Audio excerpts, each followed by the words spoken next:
Decía el escritor austriaco Peter Drucker: toda institución debe su historia a los procesos de la gestión administrativa y financiera. A través de esta gestión estratégica, el liderazgo profesional, se construye el futuro de las instituciones. Buenos días. Hoy 27 de febrero de 2026 damos inicio al foro Encuentro de Experiencias, Retos y Desafíos en la Gestión de la Universidad Michoacana de San Nicolás de Hidalgo. Reconocemos y agradecemos la presencia de la doctora Yarabí Ávila González, rectora de nuestra Universidad Michoacana de San Nicolás de Hidalgo.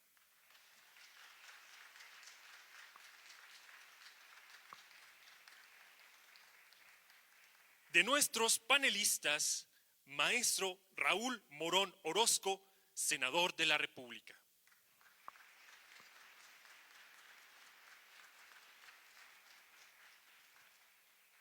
Maestro Enrique Eduardo Román García, tesorero de la Universidad Michoacana de San Nicolás de Hidalgo y moderador de este foro.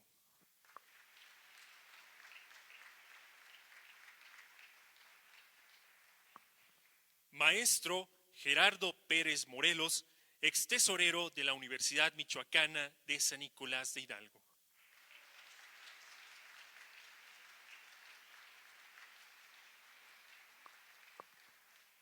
Doctor Miguel López Miranda, exsecretario de Finanzas y Administración del Estado.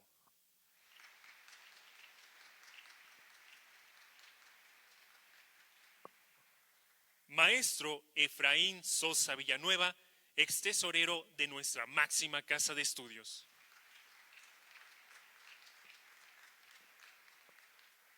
Damos la cordial bienvenida al gabinete legal y ampliado, directoras y directores de escuelas, facultades e institutos, así como alumnas y alumnos de la Facultad de Ciencias Administrativas.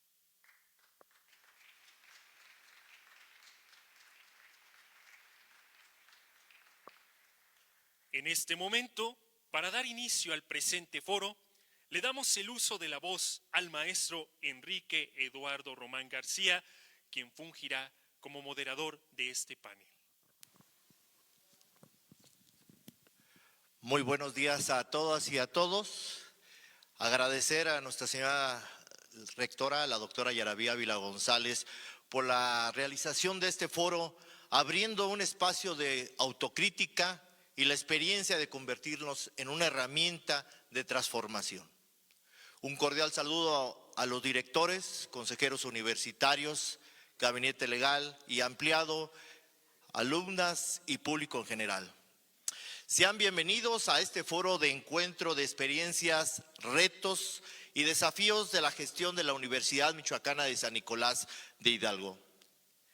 Iniciamos este espacio de diálogo en un momento de inflexión histórica para la educación superior en México. La gestión universitaria contemporánea no puede entenderse como una labor meramente administrativa. Hoy, en un ejercicio de resiliencia y de planeación estratégica frente a un entorno nacional e internacional de exigencia y retos, estamos aquí. Me voy a permitir presentar a nuestros invitados de honor a este foro.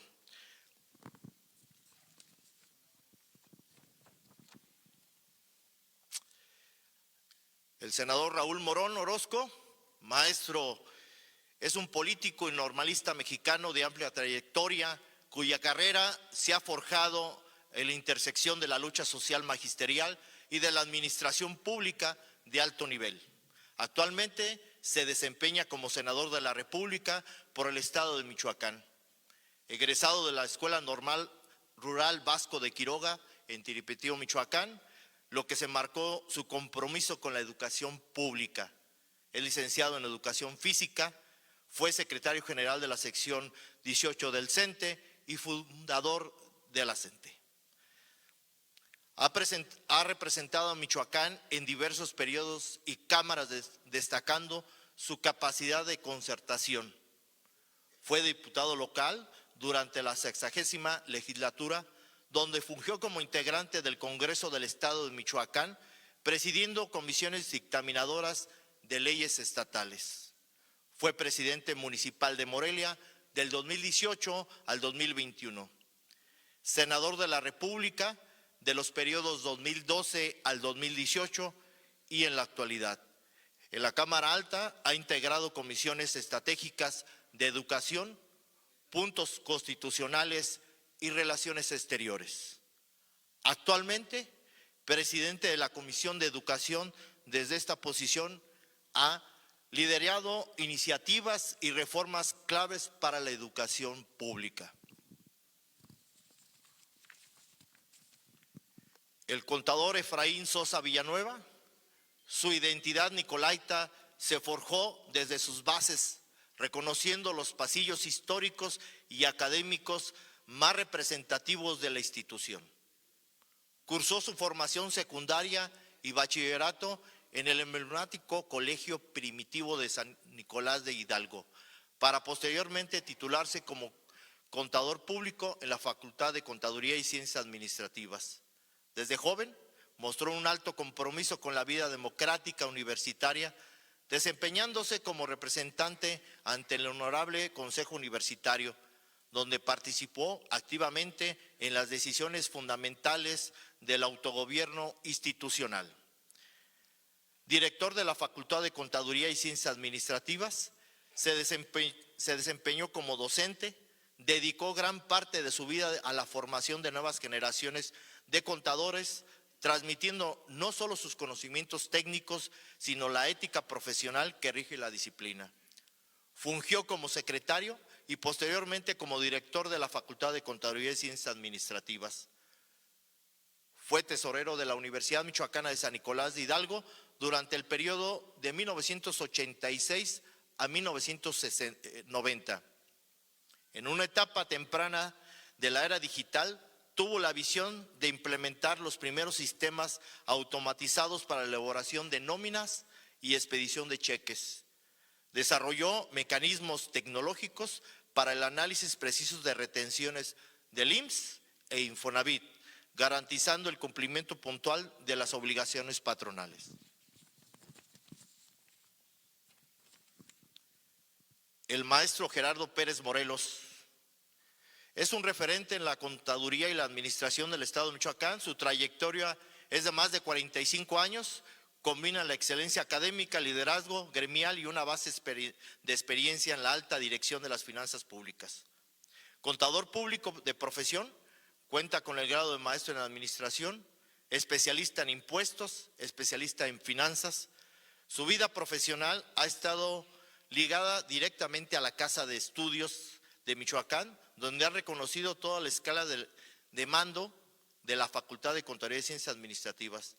Director de la facultad, subdirector y secretario, tesorero de la Universidad Michoacana, en la docencia, con una vocación de más de 45 años como profesor, ha formado a múltiples generaciones de profesionales en las ciencias administrativas.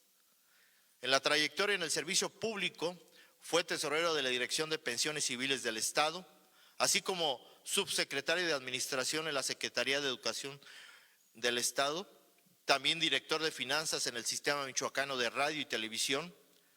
Del Sindicato de Profesores de la Universidad Michoacana, SPUM, fue electo en 2 ocasiones como secretario de Finanzas. En el ejercicio independiente, cuenta con una trayectoria de más de 40 años en el ejercicio libre de la profesión, brindando consultoría especializada a diversas organizaciones y empresas.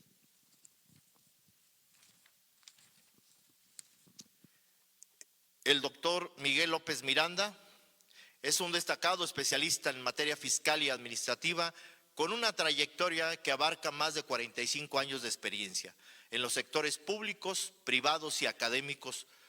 Su perfil se distingue como una profunda vinculación con la Universidad Michoacana de San Nicolás de Hidalgo, y una sólida carrera en la alta dirección de las finanzas públicas estatales y federales.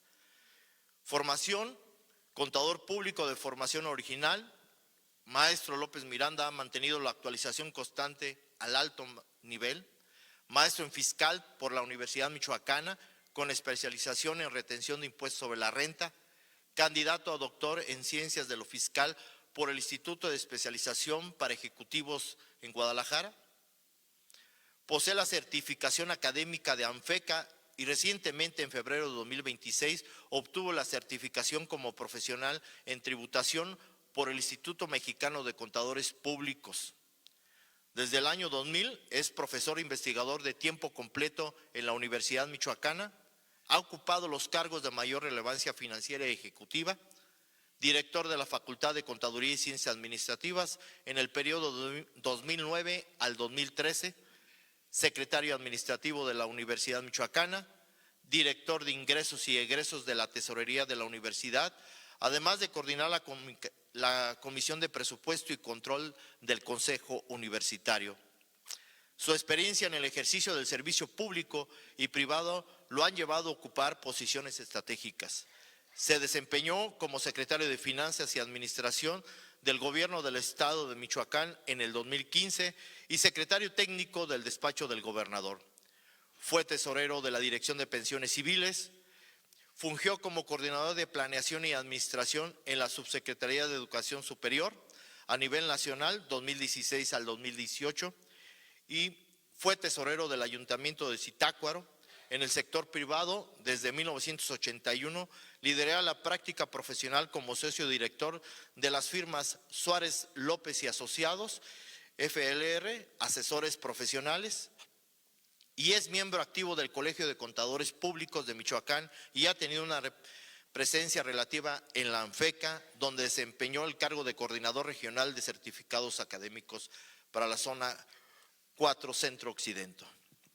Muchas gracias. Por favor, un aplauso para nuestros invitados de este día.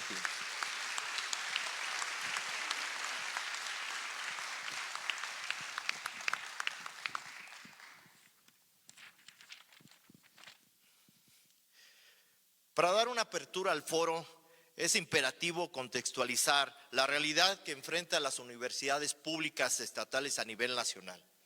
De acuerdo a la Dirección General de Educación Superior e Intercultural, la Dirección de Jesuit, una proporción significativa de las universidades públicas estatales han operado bajo condiciones de difícil estructura, con un déficit presupuestal. Estas es un fenómeno no aislado.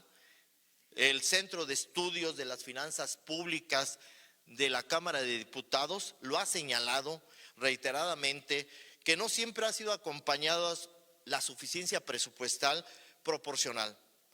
La gestión de la Universidad Michoacana, por lo tanto, enfrenta grandes retos. Optimizar los recursos en un marco de austeridad y sin comprometer la excelencia académica que distingue a la máxima casa de estudios de Michoacán. Me permito iniciar este foro preguntando al senador, en el sentido del marco que está en la parte del Senado de la República, siempre con su experiencia y expertise en esa trayectoria de la educación, ¿cuál es la opinión que tiene usted de la Universidad Michoacana en el desarrollo económico, cultural, político, social de Michoacán? Muchas gracias. Primero agradeceré mucho la invitación, rectora, qué gusto saludarte a ti, a todo el equipo de la universidad, a mis compañeros panelistas, todos especialistas muy destacados y también actuantes políticos en algún momento y académicos en otro de esta casa de estudios. Con todo gusto les digo que el momento que vive el país es un momento muy importante, es un momento que está obligándonos a todas y a todos a repensar las tareas que tenemos, las que hemos venido desarrollando de manera permanente, porque el cambio que se está dando a nivel mundial es extraordinario por la forma en que se está dando, no porque sea benéfico para todas y para todos. Y a este cambio hay que acoplarnos. Y obviamente las universidades, todas, tienen que empezar a rediseñar una forma diferente de acoplarse a esta nueva realidad. Y las universidades públicas, particularmente las autónomas, que son a mi juicio las más influyentes en el país, porque son donde surgen los principales o la mayor cantidad de profesionistas de todo tipo. Son instituciones que tienen que ser fortalecidas. Desde mi punto de vista, la Michoacana ha sido la institución más importante de educación superior de nuestro estado, aquí en Michoacán. Su historia, su tradición y todo este bagaje de profesionistas que ha dado, la verdad es que son los que han nutrido a prácticamente todas las actividades profesionales o profesionistas del estado y de una parte importante del país. En algún momento en el país y en el estado, los funcionarios de alto nivel eran egresados de las instituciones de educación pública. Ahora parece que empieza a retornar nuevamente ese esquema. Y la Universidad Michoacana tiene una gran influencia. La Universidad Michoacana, lo he dicho en algunos foros, es como el corazón político, el corazón académico de nuestro estado y tiene una influencia extraordinaria. La universidad, a mi juicio también, en la última etapa ha pasado por momentos muy complejos, muy difíciles, producto de muchas cosas, de muchos factores que la propia dinámica del poder de los gobiernos también han metido en dificultades a la universidad. Y yo creo que el hecho de que la universidad pueda ratificar su autonomía, pueda reivindicarla y pueda realmente actuar de esa manera, porque se actúa de esa manera cuando se tienen presupuestos adecuados, presupuestos que alcancen, cuando hay recursos suficientes para poder cumplir las responsabilidades que se tienen. Cuando no se tienen, se empieza a depender de las partidas federales, de las partidas estatales, y entonces hay dificultades internas en el funcionamiento de la universidad. Yo en este momento, ustedes tienen mayor conocimiento, pero creo que a mi juicio en este momento hay una precarización laboral que es importante atender. Hay que crear más plazas de tiempo completo, plazas de investigadores y plazas que le den certeza laboral a todas y a todos.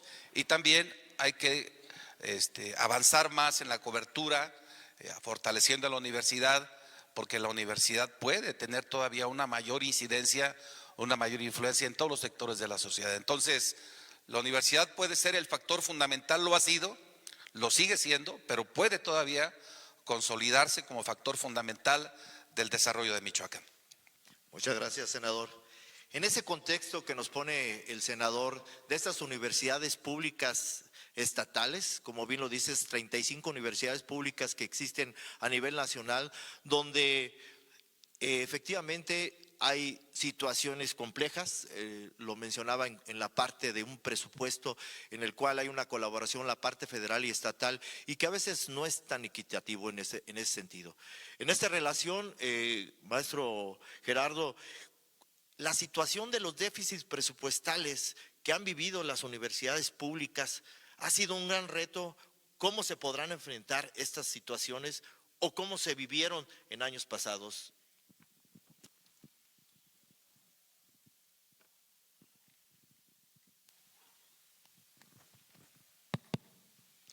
Buenos días a todos. Doctora Yaravid, muchas gracias por su invitación, con su venia. Sí, hay una situación importante en relación a los déficits. La Universidad Michoacana en los años 90, 2000, todavía no contaba con algún déficit. Esos déficits que parten después del 2005, 2006, se debe a circunstancias muy especiales. Primero, que el convenio que teníamos con la Federación de Estado era 30-70, que aportaba 70 a la Federación, 30% del presupuesto del Estado. Y una situación que se daba es que en las revisiones contractuales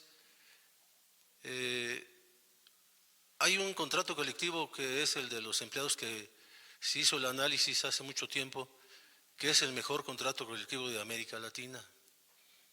Siempre hay un rango que autoriza a la Federación al presupuesto para el incremento salarial y ese tope salarial normalmente nunca se rebasa. Es difícil porque es para todas las universidades del país. Y Yo recuerdo que cuando estuve de tesorero el último año, el 2004, fue un presupuesto de 1.560 millones de pesos. Y el incremento salarial pues eran muy relativos, 2-3%. Pero el problema más grave y álgido que surgió en ese momento fue los pensionados y los jubilados. Entonces era una bola de nieve que venía creciendo con una velocidad muy importante, que cuando quisimos el presupuesto de la universidad en aquel tiempo ya era absorbido como el 16% por los jubilados. Y con el tiempo ese presupuesto fue creciendo porque ningún jubilado, ninguna plaza de jubilado es reconocida por la federación. Y entonces el mismo presupuesto de la institución se pagaba a todos los jubilados y pensionados. Y una situación pues que lastimaba las finanzas de la institución. Y llegó el momento en que ese presupuesto era más del 25% de los pensionados y jubilados. Entonces, forzosamente, se requería el apoyo del gobierno del Estado. Y de alguna otra forma, recuerdo en aquel tiempo, el gobernador era el licenciado Lázaro Cárdenas Batel, y él apoyó también mucho a la universidad para tratar de evitar esos déficits. Al final del periodo de su servidor, el déficit no llegó casi como dicen por ahí, empatamos el marcador. Y la situación era, y se comprometía más porque no autorizaban plazas de tiempo completo, profesores de tiempo completo, empleados administrativos y de intendencia. Recuerdo que la última vez que autorizaron empleados de intendencia y administrativos fueron 8 para toda la universidad y se habían creado alrededor de 5 o 6 edificios más y se requerían alrededor de 80, 90 personas. Y ante esa necesidad, obvio, había personas en la universidad que cobraban mucho tiempo por recibo y esas personas que cobraban por recibo ya representaban el 4 o el 5% del presupuesto de la Universidad Michoacana, porque eran alrededor de 400, 500 personas que estaban así al garete, pero ellos ya tenían 14, 15 años trabajando en la institución. Pero aquí la situación, lo vuelvo a insistir, hubo mucho apoyo del gobierno del Estado y el gobernador pues apoyó en ese sentido bastante. Ahora a mí me da mucho gusto que el maestro Alfredo Ramírez Bedoya haya vuelto los ojos a la institución porque realmente estaba en un déficit financiero fundamental, pero este apoyo que llega a través del Congreso, que es a través de su apoyo y su propuesta de darle ese 7% a la universidad, ese es lo que puede apoyarlo un poco, pero pues, no, al final de cuentas, los que están en la administración ahorita sabrán que no es suficiente. Muchas gracias. Muchas gracias, maestro Gerardo. En ese mismo contexto que nos pone el maestro Gerardo en el tema de los recursos que recibe la universidad a través de un convenio marco que tiene celebrada la universidad con la Federación y el Estado, y con esa expertise y conocimiento que también el doctor Miguel tiene en el ámbito tanto estatal como federal, esta parte de este convenio y la participación del Estado y de la Federación, ¿qué papel juega con las universidades y con nuestra Universidad Michoacana?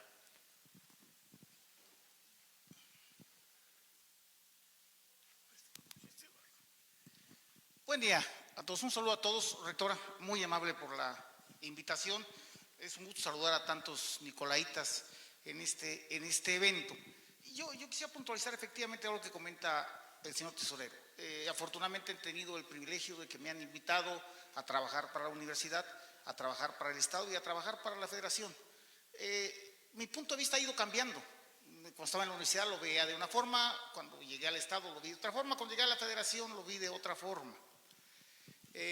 Yo quiero aparte saludar a mi maestro, el contador Efraín Sosa, a mi amigo el contador Gerardo Pérez Morelos y a nuestro amigo el senador Morón. En el año de 2013 el senador Morón le propuso a la Cámara de Senadores en aquel entonces un exhorto a la Secretaría de Hacienda para que considerara un apoyo extraordinario para la Universidad Michoacana. Y la Cámara se solidarizó con la petición y hizo un exhorto a la Secretaría de Hacienda para que nos apoyara. Las circunstancias políticas a veces se entrometen en las cosas y las cosas no caminan, pero se muestra la voluntad política de las personas. Desde aquel entonces el senador Morón sí ha estado del lado de la universidad, lo cual debiéramos de considerar todos y agradecerle sí, su posición. Ahora, la Secretaría de Educación Pública desde hace muchos años sistematizó el asunto de los presupuestos. Hasta antes de la celebración de ese convenio marco era bastante discrecional. La universidad que más peso político tenía, más dinero le daban; la que menos peso político tenía, menos dinero le daban. La universidad que tenía el apoyo de su gobernador, más dinero le daban; la que tenía menos dinero de su gobernador, menos dinero le daban. Para evitar esa discrecionalidad se sistematizó, se estableció y se dio una circunstancia ahora numérica que creo que en este asunto de las gestiones debemos de considerar. En el convenio de apoyo financiero, que es un convenio para todas las universidades públicas estatales, la Dirección General de Educación Superior Universitaria reconoce 42 universidades públicas estatales, porque es una circunstancia que tomó cuando ya existía, y hay instituciones que no son universidades públicas. El Instituto Tecnológico de Sonora está dentro de esas 46, ¿sí? Porque ya estaba desde que se creó, entonces quedó considerado dentro de esa cantidad de universidades públicas estatales.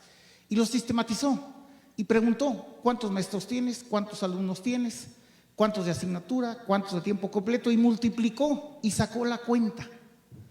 Y la universidad tiene su cuenta, ¿sí? La universidad en ese convenio de apoyo financiero tiene su cuenta de cuántas plazas le reconoce la Dirección General de Educación Superior Universitaria, la Secretaría de Educación, de personal docente y de personal administrativo. Y cada año lo único que hace es hace la cuenta. Tanto vale un tiempo completo, por tantos que tienes, tanto. Y eso es lo que nos da. Y yo creo que ahí empieza el asunto de revisar. Para revisarlo se ocupan muchas cosas, muchas de esas es voluntad política. Aquí hay un actor político. La universidad tiene reconocidas 1,470 plazas de tiempo, perdón, déjenme ver el dato para no contarles algo que no vaya a hacer.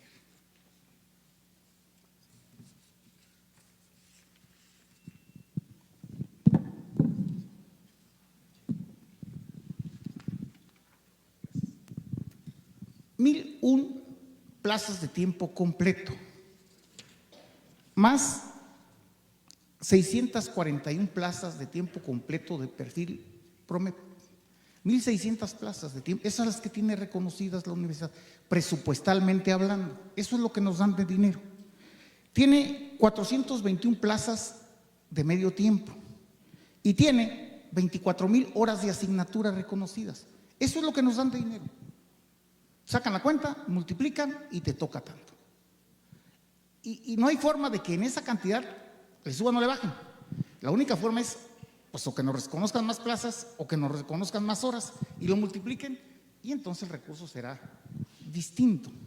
Y eso está estacionado desde el 2011.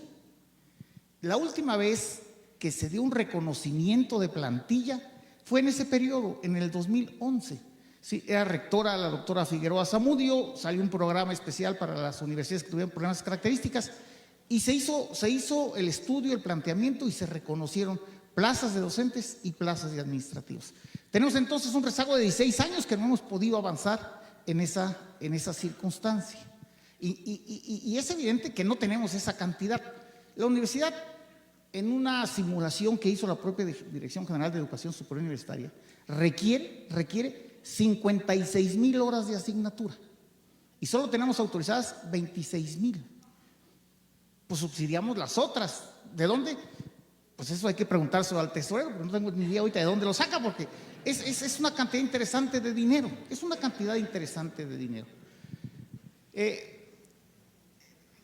convenio marco se hizo para las 42 universidades públicas estatales y para las 213 universidades tecnológicas y politécnicas y para los 215 institutos politécnicos que existen en el país o tecnológicos.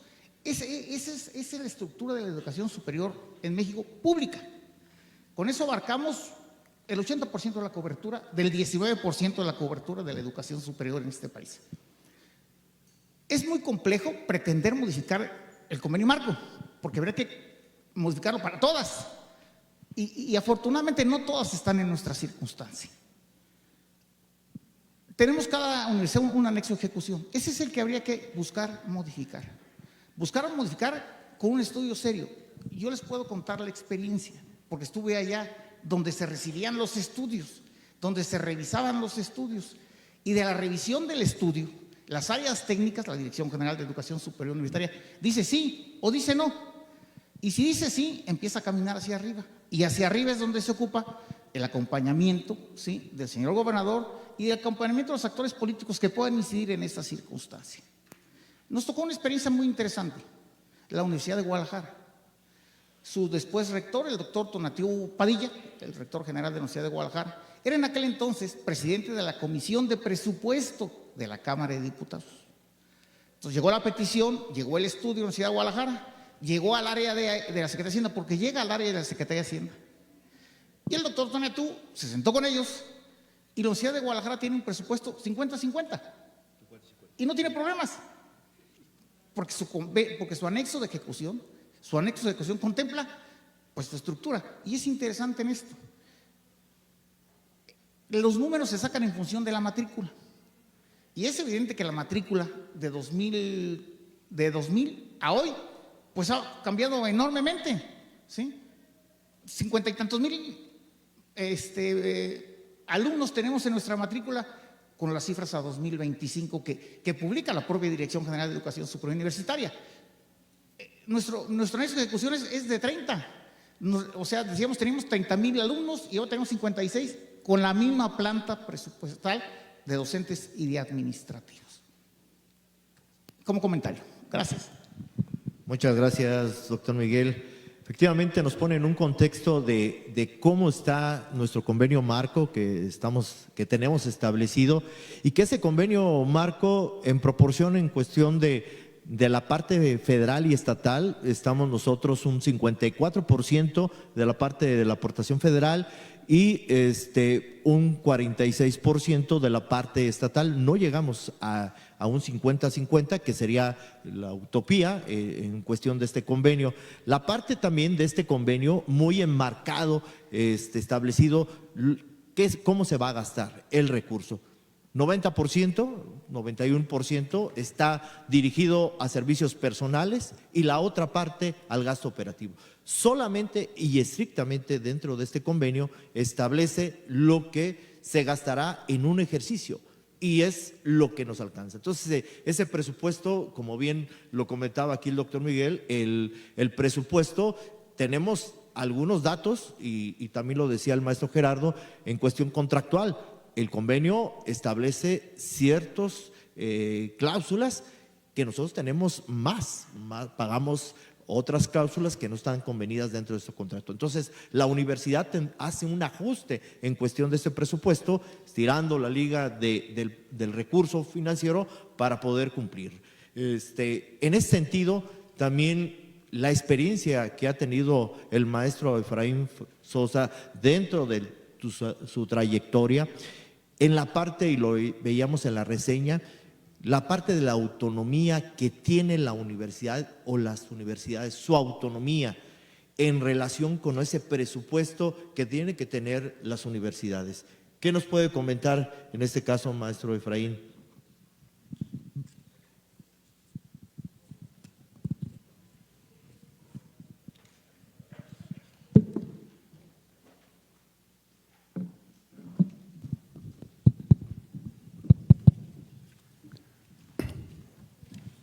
Muy buenos días, doctora.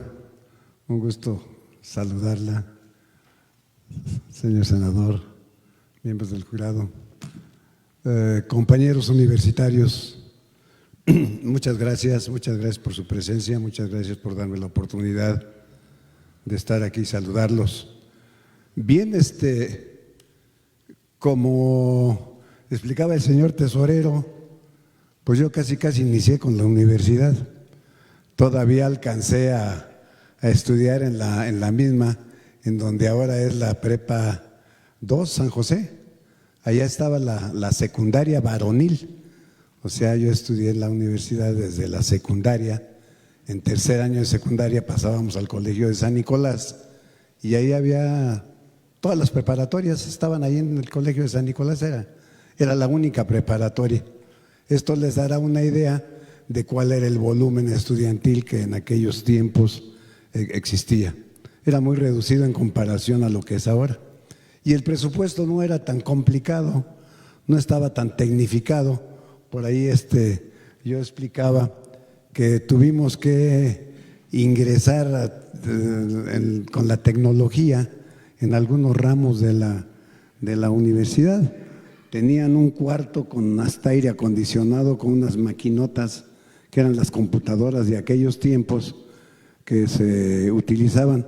Y las nóminas, por poner un ejemplo muy claro que nos pasó en aquel tiempo, las nóminas se hacían a mano, se hacían en un departamento que existía en cada una de los centros de trabajo y se mandaban a la tesorería a revisión. Resulta que cuando existía algún error en la formulación de la nómina, se tenían que regresar al centro de trabajo a que hicieran la corrección pertinente y luego volverla al departamento de nóminas. ¿Se imaginan lo que implicaba todo eso? El personal que participaba en todo ello.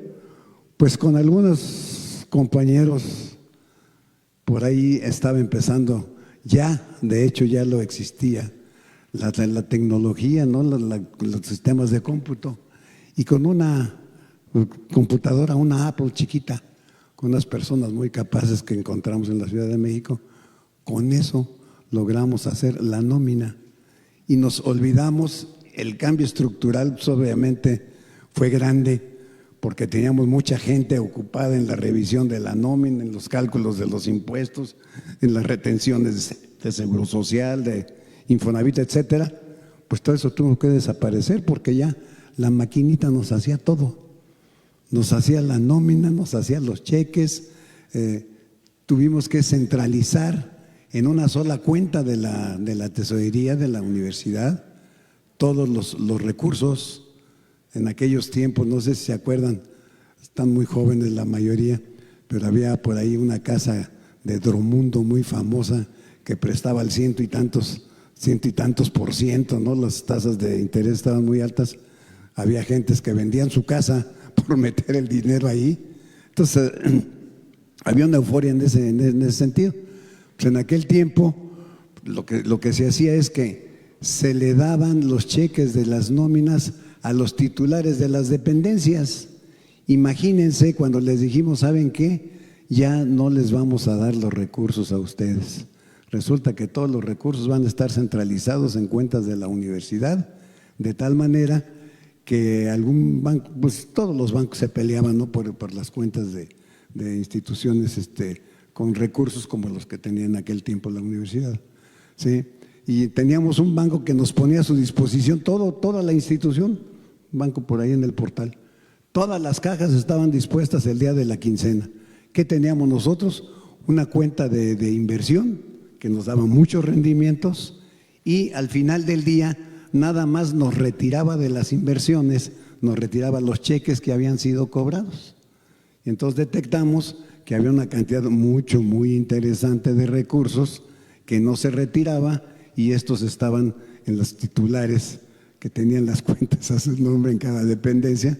Esas cuentas estaban por ahí surtiendo productos para ellos. Entonces, ¿se imaginan el problemón que tuvimos que enfrentar en aquel tiempo? Pues el rector, después de un año de estarle solicitando esto, pues autorizó que se hiciera y sí fue un problema pues con todas las gentes que tenían interés, que se les afectaron los los intereses.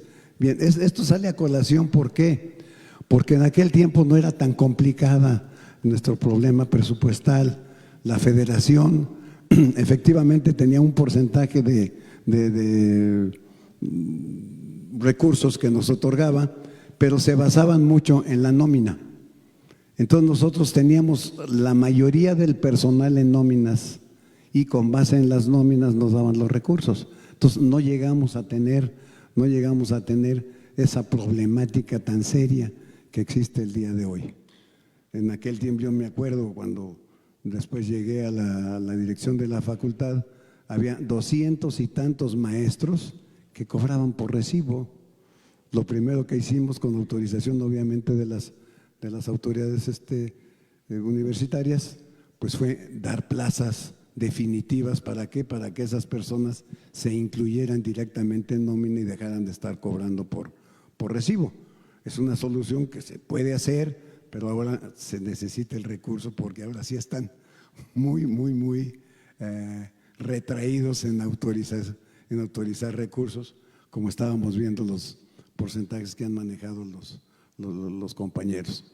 Entonces, en aquel tiempo, como en el amor, dicen que cuando hay un matrimonio y se acaba el dinero, se acaba el amor, pues aquí afortunadamente no llegamos a tener problemas de crisis económica y pues todo iba más o menos sobre ruedas. Creo que esto lo empecé diciéndoles que estudié la secundaria en la propia universidad para que se dieran cuenta de todo lo que ha cambiado la situación financiera de la universidad, desgraciadamente en sentido negativo. ¿Por qué? Porque si no se tiene una autonomía económica, es muy difícil tener una autonomía administrativa. Entonces, sí hay que ver inclusive otro tipo de recursos que puedan allegarse a la universidad, como pudiera haber en otras universidades que tienen sus hospitales propios, que tienen inclusive estaciones de gasolina, etcétera, que les dan recursos a la institución. Y esa podrían ser, pues, buscándole modos administrativos, buscando lugares en los cuales se pudiera financiar la universidad. Y obviamente, pues con la relación indiscutible que tiene que estar con nuestros políticos. Muchos políticos formados precisamente en las aulas universitarias, que es algo de la función que tiene la universidad, formar a todas las gentes que en el futuro van a estar en el área comercial, en el área industrial o en la política, en las áreas productivas. Entonces, pues tienen que ser gentes que lleguen la capacidad y que lleven el pensamiento universitario, el pensamiento nicolaita, del cual estamos, creo, todos nosotros muy orgullosos, ya que desde 1540 datan los antecedentes de la formación de nuestra universidad, que ya se ofició como tal en 1917, una cosa por el estilo. Pues no sé si sea suficiente. El cambio sí ha sido muy drástico entre la época en que me tocó a mí estar en la universidad con la situación actual. Muchas gracias por su aporte, maestro Efraín. Efectivamente, la universidad ha tenido grandes avances evolucionando en cuestión académica, en la matrícula que tenemos actualmente, en la parte de las diferentes facultades, institutos, escuelas que tiene la universidad, y que estamos con una presencia en el Estado 100% en diferentes unidades regionales que está la universidad. En ese sentido, la parte de, lo decía el maestro Efraín, una parte de una autonomía financiera es importante, la tenemos ya ahora constitucionalmente dentro de la reforma constitucional a ese artículo 143, donde se habla que ya se otorgará un presupuesto. Pero también mencionábamos la parte, y lo mencionaba el doctor Miguel, la parte de un convenio que está ligado también a un convenio, que este convenio establece ciertos elementos que no están contemplados. Profesores, administrativos, en el cual no va creciendo al ritmo que tiene la universidad. Entonces ahí hay un déficit que está desequilibrando en un momento dado. También lo comentaba bien el maestro Efraín, la parte de los ingresos propios. Expertos en cuestión de universidades públicas hablan que tendrán que ir creciendo la parte de ese ingreso propio por parte de la universidad, que es la que fortalece la parte del recurso que viene de la federación de ese convenio, lo que ayuda a salir adelante durante estos periodos de la administración de la señora rectora, que se han establecido y se han comprometido los salarios puntualmente, y que a partir del día de hoy 76 quincenas pagado puntualmente aguinaldos, y que ha permitido ir saneando la parte de las finanzas. Un elemento importante también que los restringe a la propia autoridad, a la universidad, el recurso es limitado a la parte de un ejercicio presupuestal, no a ejercicios anteriores, pagos anteriores, que eso limita mucho. La parte de todo este contexto a nivel nacional, pues trae a las universidades grandes retos que tendrán que asumir, y el senador, en cuestión de su expertise y presidiendo una comisión como es la de educación en el Senado, en la más alta cámara, donde ¿cuáles serán esos retos que pueden enfrentar las universidades públicas? No solamente en la parte estructural, académica, sino también en la parte administrativa, presupuestal. Bueno, la verdad es que los especialistas aquí están. Yo hace unos días tuve una reunión con la Coparmex, con la Comisión de Educación de Coparmex, que es un grupo de empresarios importante, que ahí estuvieron planteando también el papel de la educación superior en México y fundamentalmente de las universidades públicas.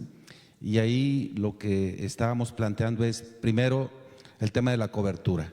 O sea, la cobertura es un tema fundamental porque es el 40% aproximadamente lo que tenemos de cobertura, y me parece que hay una parte importante de jóvenes que no pueden acceder a la educación superior. Entonces hay que tener esa oferta, hay que ver cómo se hace, y yo creo que son preguntas que tenemos que contestarnos todos los que estamos inmersos en el sector educativo, y particularmente las universidades públicas. La Constitución tiene consagrado el derecho a la educación y el Estado está obligado a garantizar este derecho. Entonces, ¿qué es lo que tiene que hacer el Estado y qué tienen que hacer las universidades públicas? Otro reto importante es la profesionalización. O sea, ¿cuál es el perfil de egreso que ocupan tener los nuevos profesionistas en México? Porque las profesiones tradicionales están agotándose un poco en cuanto a su materia de trabajo, su inserción laboral, y están creándose o están requiriéndose otro tipo de profesionistas, otro tipo de profesiones, porque los avances tecnológicos y científicos obligan a estar diseñando nuevas currículas que se acoplen a esta evolución tecnológica y científica que está viviendo el planeta y que está viviendo México. También me parece a mí que tiene que planearse en razón de las necesidades que tienen las diferentes regiones del país y obviamente los diferentes estados. ¿Qué requiere Michoacán para efecto de la Universidad Michoacana? Michoacán es un estado fundamentalmente que tiene vocación agrícola, y a mí me parece que tendríamos que estar pensando en cómo la agroindustria en Michoacán puede ser fortalecida con profesionistas que vayan a asesorar. Ya lo hacen, por cierto, hemos estado en varios lugares, pero de manera más sólida, más intensa, que vayan a asesorar a todos estos productores que la verdad muchos de ellos todavía hacen o producen con técnicas un poco rezagadas, y si esto se actualiza, se industrializa un poco más, me parece que pueden todavía producir más. Michoacán es de los primeros lugares en agroalimentación, en la producción agrícola, y creo que esto hay que potenciar aquí en Michoacán. Y obviamente lo que requiere también, yo particularmente creo, pues yo soy sindicalista y me parece que hay que responder a los retos de los trabajadores y las trabajadoras. Hay planteamientos que se han venido haciendo que tienen que ver con este tema del financiamiento. Yo estoy claro que hay que revisar este convenio marco que el contador Miguel nos acaba de comentar, de ese 54 y 46. Si hay instituciones, universidades que tienen el 50 y 50, yo no sé por qué algunas tengan todavía a estas alturas preferencia. La doctora Claudia es académica. Yo creo que tenemos ahora una presidenta de la educación y me parece que el respaldo que está dando a todo el sistema educativo nacional, desde educación inicial, educación básica, preparatorias y más, hay un sistema de becas muy potente y hay un tratamiento especial a Michoacán, con el plan de Michoacán por la Justicia y la Paz, que creo que hay que aprovechar, porque no es este año, es todo su sexenio. Y entonces hay que ver de manera creativa qué ocupa la universidad. Yo estuve ayer con el secretario de Educación y la semana pasada también, y estuvimos analizando varios temas, pero particularmente el tema de la Michoacán. Y él me decía que hay un apoyo importante y hay un compromiso de la rectora, del equipo de la rectoría, para poder ampliar la matrícula, para poder acceder a que lleguen más alumnos y un apoyo de la federación de mayores recursos para que efectivamente la universidad se fortalezca. En este marco creo yo que ocupa a la universidad hacer un planteamiento que actualice este convenio marco y que plantee los retos que la universidad tiene, los objetivos que tiene. Y por último decirles, lo he dicho también en varios lugares, creo que el tema de los estudiantes, aquí hay consejeros universitarios, es una potencial que tiene la universidad pública que a mi juicio no están todavía con el mayor compromiso hacia la comunidad. O sea, yo presenté una iniciativa hace poco, que estamos viendo ahí cómo la vamos consensando, que cada sábado, que de cada mes, el último sábado de cada mes, todos los alumnos de educación media superior y superior salgan a realizar actividades comunitarias, a colonias populares, a comunidades, a recuperar espacios públicos, a jornadas, campañas de todos los trabajadores de la salud, de higiene, de salud, etcétera, etcétera, de recuperación de espacios públicos, los ingenieros, los arquitectos, y así de acuerdo a su profesión, a su vocación, pues que tengan una mayor penetración en la sociedad. Ya la universidad tiene un gran prestigio. Esto sería, la verdad, ganar consenso con la sociedad toda y hacer que toda la comunidad, todos los habitantes de Michoacán puedan comprometerse más con la Universidad Michoacana y que los jóvenes todavía salgan con mayor conciencia del momento que les toca vivir, de las dificultades que tiene la gente, de todos los sectores de la sociedad, y la verdad esto sería excepcional. Imagínense, la universidad tiene alrededor de 55,000 estudiantes, 55,000 jóvenes allá en las comunidades, interactuando con la gente, viendo los problemas que vive, van seguramente a salir con una mayor conciencia de lo que se ocupa hacer y de cómo pueden contribuir para que este estado se desarrolle. Y si esta iniciativa se aprueba a nivel nacional, pues la verdad va a ser esa juventud la potencia que oxigene, la fortaleza, que le dé todavía mayor consolidación a esta idea que estamos tratando de implementar en México, de transformarlo de manera profunda. Esos serían mis comentarios. Muchas gracias. Muchas gracias, senador. Efectivamente, creo que coincidimos en la parte de la esencia de la universidad humanista, en que los jóvenes son el motor, los jóvenes, y yo creo que la juventud es la que puede lograr cosas inesperadas, y la universidad es un nicho que tiene. En ese sentido también, pues existe una demanda de educación superior para que un país pueda avanzar a estar en primer mundo, pues yo creo que sin duda la parte de la educación de un país. En ese sentido también, con la experiencia que tiene maestro Gerardo en el tema financiero, la universidad tuvo grandes retos desde años anteriores, pero ¿cuál podría ser uno de los retos que tiene la universidad actualmente en el tema académico, financiero, presupuestal? Sí, muchas gracias. Voy a referirme a un problema que no solamente golpea a la Universidad Michoacana, sino a todas las universidades. Incluso ese es un problema de carácter mundial. El problema de las jubilaciones en la Universidad Michoacana es un problema muy específico y muy grave para la institución. La institución hace algunos años ya no tenía una viabilidad financiera debido a los pensionados y jubilados. Y resulta que nuestra institución, sin esa reforma que hubo, los empleados y los maestros nos jubilamos a los 25 años. Hay empleados administrativos que tienen 43 años de edad y se jubilan y tienen una edad de 80 años. La universidad los ha estado manteniendo 40 años más y ellos trabajaban 25. Y esa situación ha pegado muy fuerte a la institución, lo cual hace algunos 2 o 3 años hubo una reforma que para mí me parece insuficiente. Creo que el promedio de vida a nivel nacional ha crecido y por lo tanto pues nosotros debemos trabajar y nos jubilamos a los 52, 53 años, lo cual me parece que debe subir un poquito, ¿no? A 60, 62 años y buscarle esa alternativa a la institución para poder reforzarla económicamente, si no, no le veo otra perspectiva. Otra situación que veo que la institución ahora se ha fijado mucho en la cuestión del deporte. Anteriormente en las facultades y escuelas no había deporte, teníamos 2 horas de educación física en la preparatoria y córrele para allá y córrele para acá, y era lo único que había.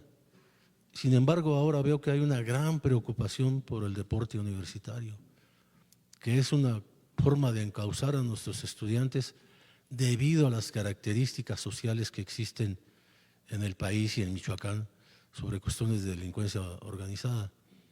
Entonces, el deporte de alguna u otra forma a nuestros compañeros, a nuestros jóvenes, les da una mentalidad diferente, y lo cual me da gusto que en el área del fútbol, del básquetbol, que haya una alberca olímpica que está por inaugurarse. Esas son cuestiones fundamentales para el desarrollo de los jóvenes.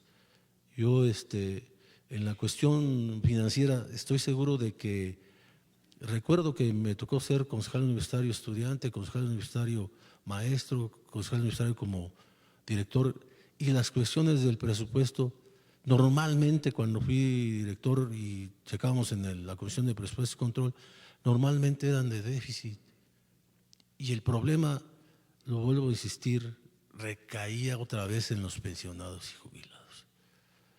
Ahora, ojalá con esta reforma le dé un poquito más de viabilidad financiera a la institución y que probablemente, pensando en el futuro, se pueda buscar alguna otra consolidación o un poquito más en esa reforma de pensionados y jubilados. Muchas gracias. Gracias, maestro Gerardo. Bueno, sin preámbulos, paso la pregunta y la estafeta aquí al doctor Miguel. Gracias, Eduardo. Yo me tomé la libertad de pedirle a Eduardo que me dejara ampliar la respuesta del contador Pérez Morelos. De principio, yo quiero dejar en el ambiente esta circunstancia. Un servidor llega a trabajar a la Ciudad de México, a la Secretaría de Educación. El personal de la Secretaría de Educación, de la Subsecretaría de Educación Superior, reconocía el prestigio que teníamos los egresados de la Michoacana. Para mí es mi mayor satisfacción profesional, ¿sí? No había lugar donde no planteáramos y nos dijeran, tú vienes de la Nicolaita, sí, oye, ahí son excelentes. Esa es parte fundamental. Tenemos excelentes egresados. Un servidor participa en asuntos de maratones de conocimientos en el área fiscal y en nuestra zona ocupamos el primero, ocupamos el segundo, en el área de finanzas ocupamos el primero, ocupamos el segundo. O sea, independientemente de la circunstancia financiera que nos mortifica a todos, la calidad educativa de la universidad no debe estar en duda. Tenemos excelentes maestros, habemos regulares maestros o habemos malos maestros como toda institución pública. Y tenemos excelentes alumnos, regulares alumnos y malos alumnos, como toda institución pública. Es el esfuerzo de cada quien. Pero que la calidad de la universidad, la calidad académica, no debe de ponerse en duda. Tenemos 523 maestros en el Sistema Nacional de Investigadores. O sea, eso hace que la segunda universidad pública estatal con esa calidad de maestros investigadores. Eso no debe de quedar en la duda de que por el financiero, no. ¿Cómo lo hemos hecho? Pues otra vez, quién sabe, pero en la calidad académica hemos ido avanzando, no hay vuelta. Ahora, voy a decir algo que políticamente puede ser incorrecto. La universidad no ha tenido déficit. Inicia con un faltante de recursos. Y los rectores, cuando menos de los que yo conozco del maestro Jaime Hernández para acá, todos se la han pasado buscando el recurso necesario para cerrar bien el año. Y los estados financieros, que es mi herramienta, lo muestran. No tenemos déficit. ¿Por qué? Porque con la angustia en diciembre, el último día, llegan recursos extraordinarios. Hasta en la administración de la doctora Ávila, que con el apoyo del Congreso del Estado se hizo una inyección adicional. Pero todos tenían ese problema. Yo planteaba con ellos, me tocó la fortuna de platicar con ellos, pues ustedes no se la pasan de rectores, se la pasan buscando que les den dinero, ¿sí?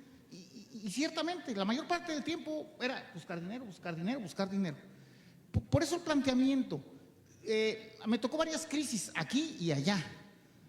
El planteamiento para mí es, debemos de buscar un procedimiento institucional que resuelva el problema definitivamente, que no busquemos al final que alguien nos apoye para ver si nos dan recursos adicionales, porque se desperdicia el tiempo de los rectores, que es un tiempo valioso para su encomienda.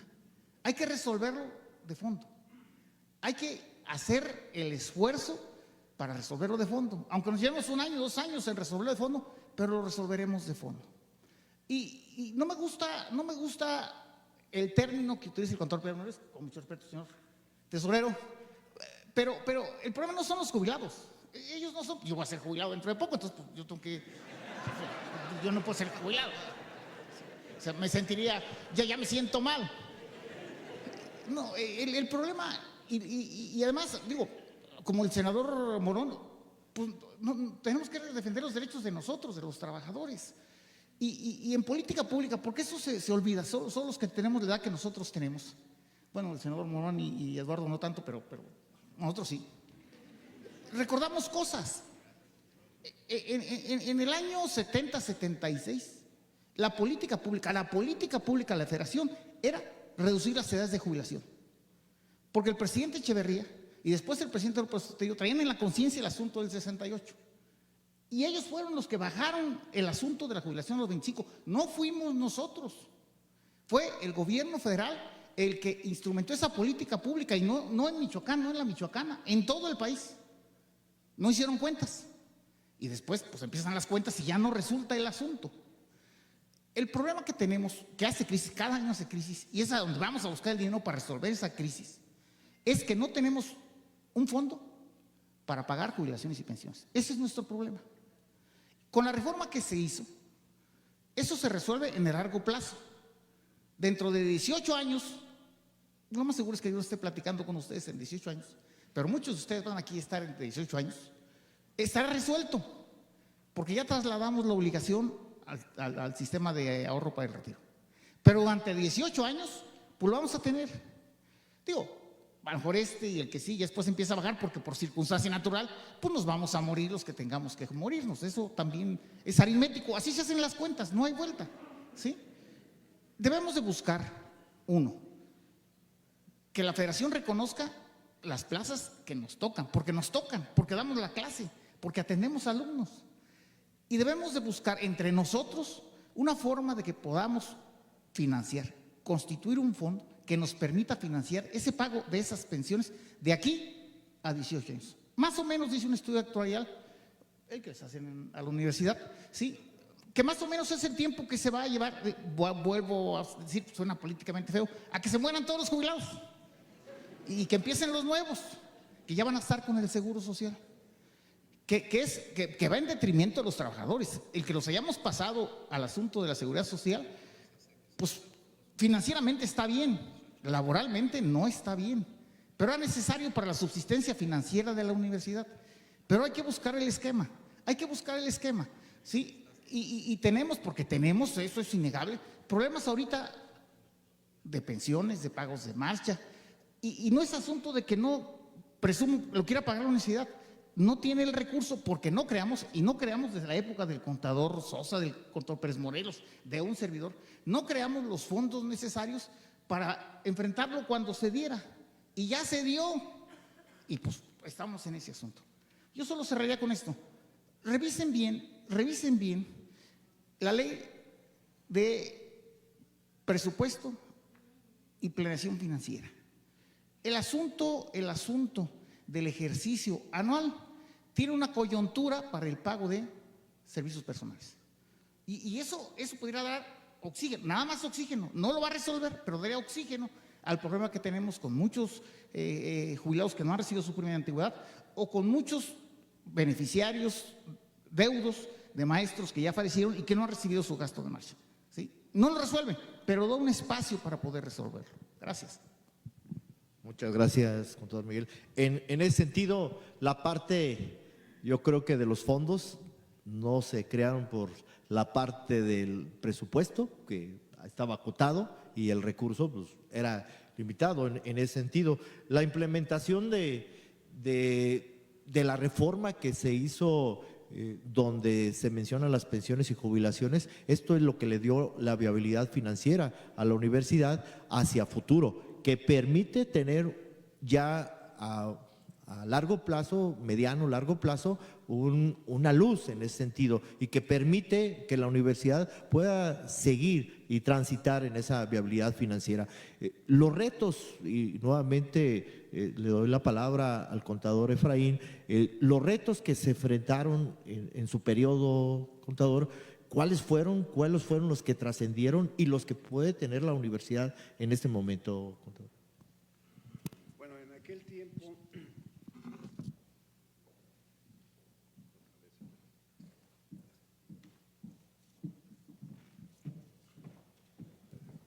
Ahí está, gracias. Sí, efectivamente, en aquel tiempo les comentaba yo de la cuestión, esta actualización que hicimos mediante el equipo de cómputo, porque precisamente el mayor problema es la falta de tecnología que se aplicaba en la universidad. Les comentaba la problemática de una nómina cuando tenía algún error, era un caos, ¿no? Para hacer las declaraciones era otro caos porque no se tenían información. En alguna ocasión a alguien le pregunté, a ver, déjame ver cómo vamos en Infonavit, y me enseñó una hoja de esas de 24 columnas toda con… ¿Y esto qué es? Pues nada, pues es que pues aquí yo le veo, no tenía hecho nada, no hacía nada. Entonces, ¿cómo le haces? Pues yo voy y pregunto ahí al Infonavit a ver cómo está ahí, ya lleno los formatos para hacer la declaración. Los estados financieros en la cuestión de un saldo en bancos, ¿cómo le haces? Pues yo voy al banco y pregunto a ver cuánto es lo que tenemos. Pues, ¿cómo? Entonces había una falta de tecnología completamente notoria, porque todo lo dejábamos al ser humano, y en aquel tiempo el ser humano no estaba muy bien calificado, que digamos. Entonces el mayor reto que nosotros tuvimos fue precisamente eso, es el tecnificar y el actualizar los esquemas administrativos dentro de la universidad. No era tanto el aspecto financiero se manejaba bien por la forma como la federación apoyaba en este caso a la Universidad Michoacana, ¿no? Supongo yo que a las demás instituciones también, pero eso es lo que yo puedo comentar al respecto. Podría hablar de muchas cosas, ¿no? Pero sería entrar en mucho detalle. Muchas gracias, maestro Efraín. Bueno, para ir dando conclusiones a las pláticas aquí llevadas y los puntos de vista de cada uno de ustedes, senador, ¿cuál podría darnos una conclusión de la situación de la educación pública a nivel superior, desde esa visión que tiene usted en el Senado? Sí, pero hacer un comentario de lo que decía el contador Miguel, porque el problema se va a resolver en 18, 20 años, ya todos los que están jubilados se van a morir. Entonces eso, o sea, está bien pues las matemáticas, pero creo que no es ese el objetivo. es que en su periodo de vida, después de jubilados, tengan una vida digna, accedan a una vida digna, y eso es algo que está a debate, que está a discusión, y que es importante ver cómo se le hace para que incluso los que están en proceso de jubilación desde ahorita puedan tener una jubilación decorosa con un salario que les alcance. O sea, eso hay que pensarlo todos y todas. Y también cuál es el papel de la educación pública y de las universidades públicas en el país. Yo creo que esa pregunta hay que contestárnosla a todos, porque ahora ya creo yo que en este proceso que lleva el país, la inteligencia colectiva es mucho más importante y se está tomando en cuenta la opinión de todas y de todos. Entonces la michoacana tiene que meterse a un debate interno, a una reflexión profunda interna que le permita saber cuáles son los retos que tiene que atender en el futuro y de manera colectiva planteárselos y ver cuáles son las partes o los actores que tienen responsabilidad o que tienen que actuar en cada uno de estos retos. En el tema de ver cómo se aspira a un egreso, a un perfil de egreso que siga siendo, como decía el contador Miguel, competitivo y que sea un egreso, un perfil de egreso de excelencia, que ponga y siga poniendo en alto la Universidad Michoacana, que no se pierda este espíritu que ha tenido y ese perfil de egreso que ha tenido en estos años que ha estado funcionando. Yo creo que es un reto que tiene la Universidad Michoacana. ¿Cómo se acopla a esta nueva realidad de avances científicos y tecnológicos? Hay un planteamiento de que ya no se expidan, por ejemplo, títulos, sino que se expida un certificado y haya recertificaciones cada periodo, cada 3, cada 4 años, dependiendo de la profesión. ¿Cómo puede avanzar a diferentes profesiones en las áreas del conocimiento que están evolucionando de manera importante, sin dejar de preparar, obviamente, en el terreno de humanidades, que eso hay que seguirlo insistiendo, porque el humanismo es una corriente, una idea filosófica que tiene que prevalecer en la historia de la humanidad. Somos seres humanos y creo que hay que reivindicarnos como tales, como seres humanos. Y finalmente yo digo también que es importante con precisión definir qué le toca al Estado, qué le toca al gobierno federal, qué le toca al gobierno estatal. Yo creo que la mayor inversión que puede haber en cualquier sociedad es en el capital humano y tenemos que ver cómo inyectamos recursos al sistema, a la educación en México y a todas las instituciones de educación pública que nos permita potenciar, hacer más potente la educación. La educación sí es un factor que determina el progreso de las naciones y también determina el progreso de las familias y el progreso de los individuos, de las personas. Muchos de los que estamos aquí estudiamos con mucho esfuerzo, pero si no lo hubiéramos hecho, si no hubiera educación pública, no tendríamos oportunidad de estar en estas posibilidades de representación. Entonces, pues yo agradecerles mucho esta invitación porque entiendo que es la última participación, señor tesorero, agradecerles mucho y yo con todo gusto decirles, reiterarles el compromiso que yo tengo con la educación pública y particularmente que sepan que cuentan conmigo, particularmente la Universidad Michoacana. Y soy egresado de la Normal Urbana Federal. Dicen de tire porque soy muy revoltoso, o fui muy revoltoso, pero soy de la Escuela Normal Urbana Federal de aquí de Morelia. Muchas gracias.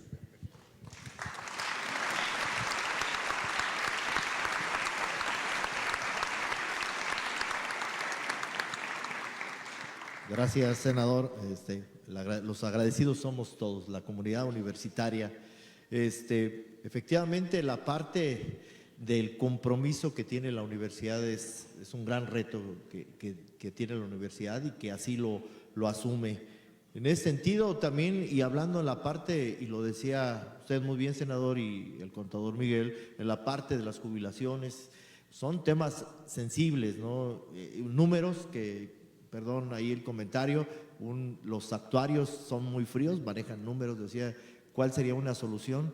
Bueno, una tercera pandemia que venga. No es el tema, no es eso, ¿no? Pero lo decimos bien, en esta parte que la universidad tiene un compromiso con sus trabajadoras y trabajadores. En ese sentido, maestro Gerardo, ¿Cuál es ese reto que tiene la universidad para concluir ya nuestra charla? Muchas gracias. Miren, ahorita que estaba escuchando al contador Miguel y al senador Raúl Morón, me vino a la idea una circunstancia que no veo en la universidad, que nuestros propios egresados y nuestros estudiantes, no hay una área que se llama educación profesional continua. La tecnología nos está alcanzando, la inteligencia artificial, y esta área sería muy importante para nuestros egresados, retomarlos y que regresen a tomar cursos de educación profesional continua, tanto en cuestiones tecnológicas, administrativas, financieras. Entonces creo que por ahí puede haber una circunstancia muy importante. No quería salir de este tema de los factores económicos que han pegado mucho a la universidad. No me voy a la estructura nacional, me voy exclusivamente a la Universidad Michoacana. La Universidad Michoacana tiene un problema grave con sus contratos colectivos. Y se les voy a decir un ejemplo solamente de un contrato colectivo del SPUM. En el SPUM hay una prestación que tenemos que se llama aportación de depósito.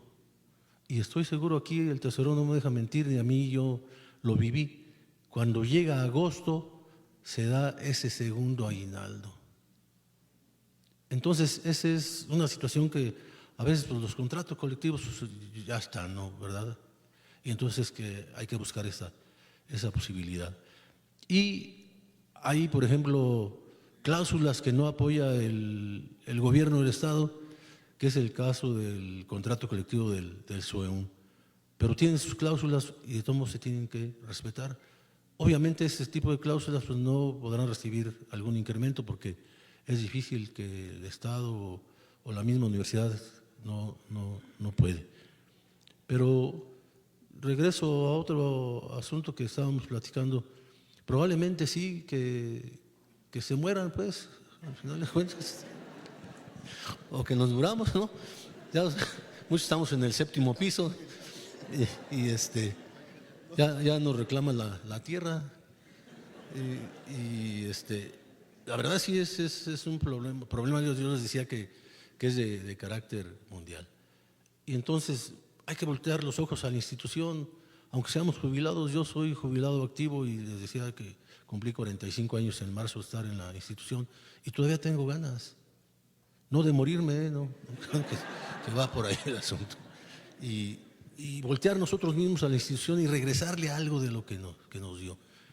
Y no perder, como dijo el senador Raúl Morón, ese humanismo que tiene la universidad que nos heredó Vasco de Quiroga, ¿no? Voltear a las comunidades indígenas que son las más necesitadas, buscar ir con ellos, darles una asesoría de hacer un camino, una carretera, porque decían muchas veces, si no viene el ingeniero, ¿cómo hacen la carretera? Pues soltamos un burro y ya hacían la carretera. Entonces es necesario que nuestros egresados, nuestros estudiantes se involucren, como dijo el senador, con la sociedad. Nos merecemos a la sociedad y somos una universidad humanista. Regresemos a ese instinto humanismo de la Michoacana. Muchas gracias.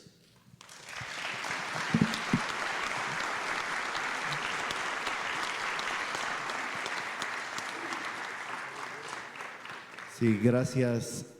Bueno, contador Miguel, doctor Miguel, ¿cuáles serían las conclusiones? Gracias. Antes de concluir, un comentario nada más. Profesionales de la contaduría siempre van a ocupar. Todo mundo ocupa un contador.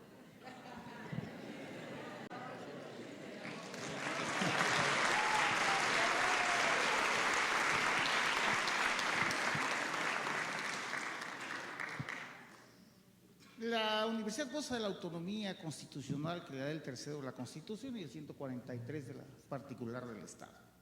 Pero si no tiene autonomía financiera, no resulta. Si no tenemos autonomía financiera, va a costar trabajo seguir preparando maestros, investigadores y demás. Ocupamos autonomía financiera.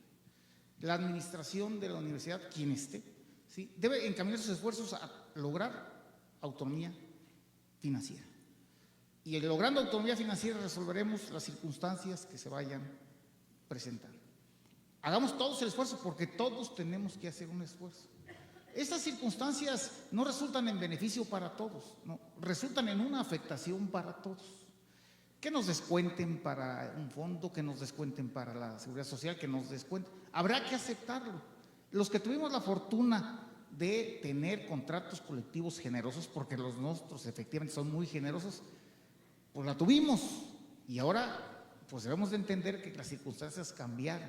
Debemos de verlo con otra perspectiva, ¿sí? Y todos debemos de participar. Si no participamos todos, esto no se va a resolver. Gracias.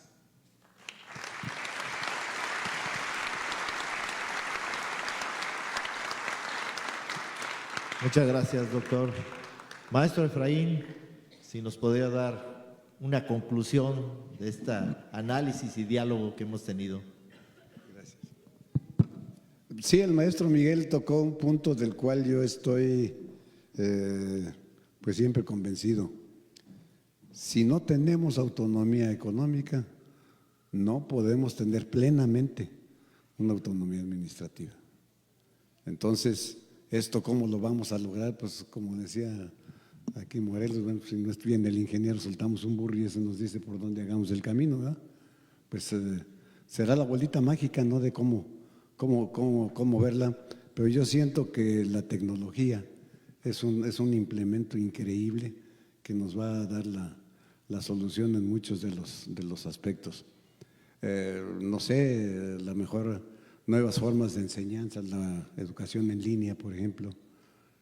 Ya hay tantas profesiones que ya utilizan las clases los sábados y en su propia casa la gente se está preparando. Pues ¿qué necesitas? Bueno, pues implementar también en lugares en donde no existe el internet, en donde no existe la capacidad económica para tener cada quien su computadora. Bueno, pues algunos centros, casas tipo escuela, ¿verdad?, donde se puede ir la gente, puedan ir los chavos a aprender.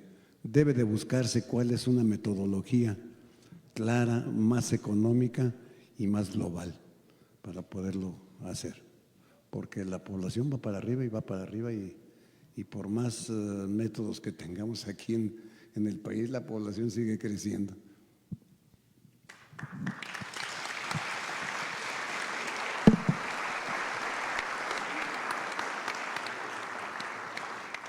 Muchas gracias, maestro Efraín. Bueno, en este diálogo abierto donde se dieron varias ideas, en el cual la Universidad Michoacana tiene un gran compromiso y asegurando que este compromiso lo asumimos y lo asume la propia administración del compromiso con los jóvenes, con la educación superior. Pedirle al senador un cierre de este foro, senador. Bueno, pues primero reiterar el agradecimiento a la doctora Yaraví, que esté presente, a todo su equipo, que está aquí, a todos los nicolaitas que hoy estuvieron y los que no son nicolaitas que hoy estuvieron aquí acompañando este foro, tener el honor de compartir este foro con mis compañeros, mis amigos, todos los contadores que aquí están presentes. Hemos vivido varias etapas, momentos importantes casi con todos también, y decirles que tienen que sentirse ustedes muy orgullosos y orgullosas de pertenecer, de ser nicolaitas y de pertenecer a esta excelente universidad. Es una excelente universidad. No pierdan de vista eso y no permitan que el nivel y la percepción que hacia afuera hay de la Michoacana se deteriore. Yo creo que al contrario, tenemos que ver cómo fortalecemos a nuestra máxima casa de estudios. Yo no soy universitario, pero me siento parte de la universidad porque hay muchos amigos y he compartido muchas experiencias importantes con todos y cada uno de ustedes. Y hay un gran potencial, de veras se los digo, en los académicos, en los que dan todo su esfuerzo para formar a las nuevas generaciones, y hay también una gran fortaleza en todos los egresados de la Universidad Michoacana, y no tengo ninguna duda que va a haber una gran fortaleza en los alumnos que ahora están y que pronto van a ser profesionistas, hombres y mujeres. Esta fortaleza tiene que mostrarse en Michoacán. Michoacán tiene que cambiar, Michoacán tiene que avanzar a resolver los retos que tenemos como michoacanas y michoacanos. Y la universidad va a ser un factor fundamental para que Michoacán logre este anhelo que tenemos todas las michoacanas y michoacanos. Y ejercicios como este ayudan mucho a darnos claridad del rol, del papel que jugamos y también del compromiso que tenemos con nuestro país, con nuestro Estado y con nuestra gente. Pues muchas gracias por haberme invitado a este evento y felicidades a todas y a todos.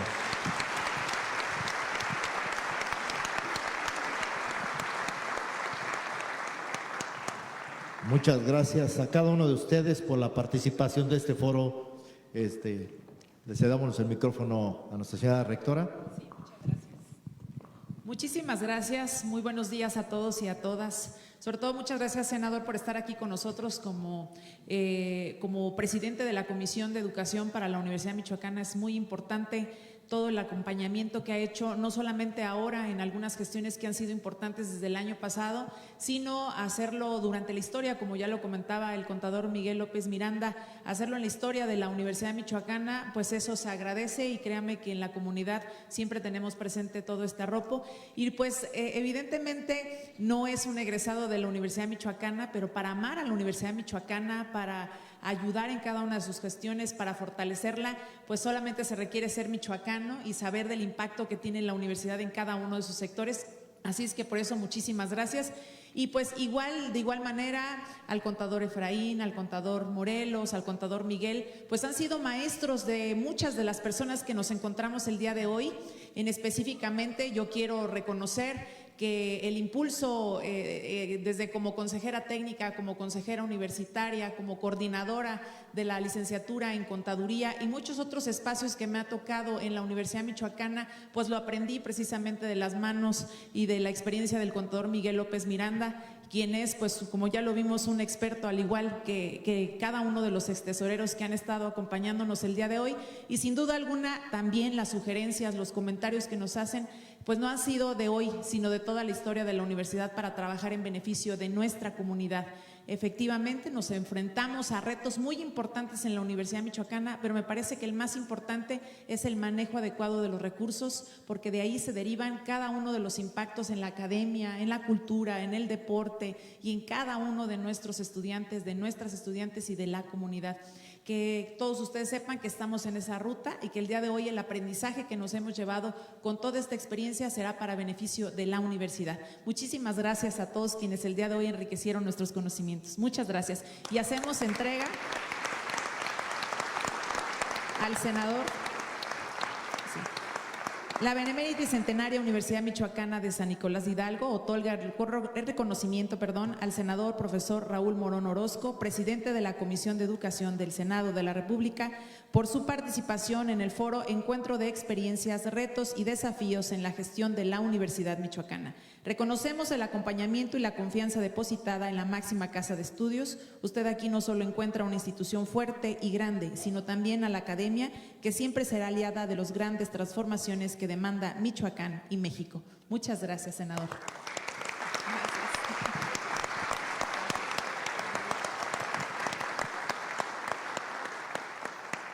De igual manera, la Benemérita y Centenaria Universidad Michoacana de San Nicolás de Hidalgo otorga el reconocimiento al maestro Gerardo Pérez Morelos por su extraordinaria participación en el foro Encuentro de Experiencias, Retos y Desafíos en la Gestión de la Universidad Michoacana. Con su experiencia, juntas y juntos seguiremos construyendo la institución que nos heredaron, para la cual nos debemos no solo con respeto y lealtad, sino con compromiso para seguirla transformando en punto de partida para la toma de decisiones. Muchas gracias. ¿Me pasa?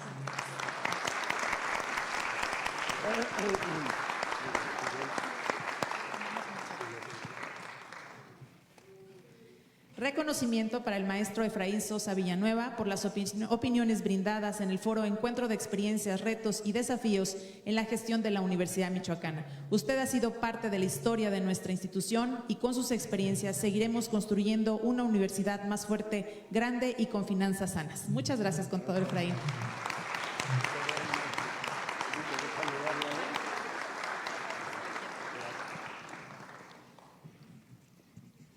Reconocimiento al maestro Miguel López Miranda por las reflexiones brindadas en el foro Encuentro de Experiencias, Retos y Desafíos de la Gestión de la Universidad Michoacana, pues sirven como referencia que permiten confirmar que la toma de decisiones en nuestra máxima casa de estudios, en donde ya se han instrumentado acciones que han ayudado a sanearla y sacar de las instituciones que hemos estado en crisis. Muchas gracias, contador Miguel.